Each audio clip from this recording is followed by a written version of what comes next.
Are there too many foreign students in Quebec? In the last decade, the number has jumped 140% to reach 120,000. The immigration minister says it's too much. We will reduce the numbers with some criteria that are well chosen. And we don't want to reduce just to reduce.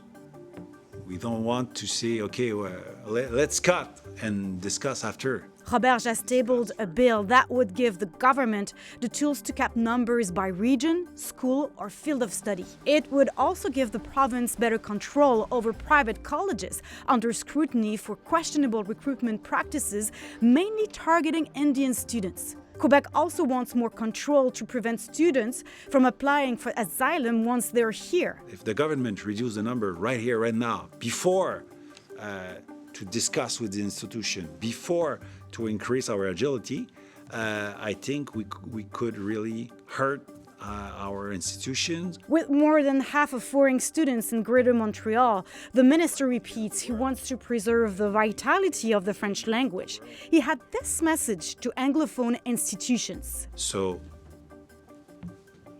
everybody should analyze this carefully, and I don't think they have to be afraid.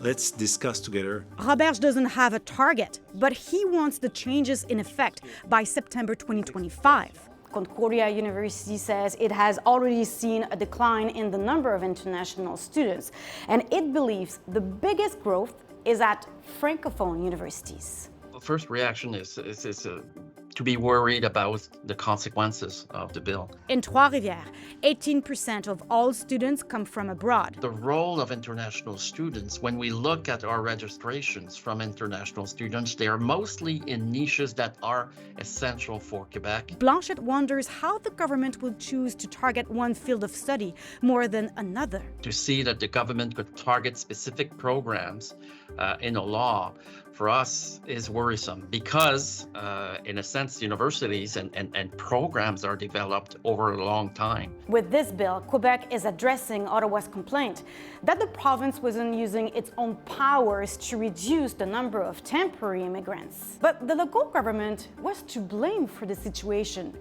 since it boosted the number of acceptance certificates for foreign students.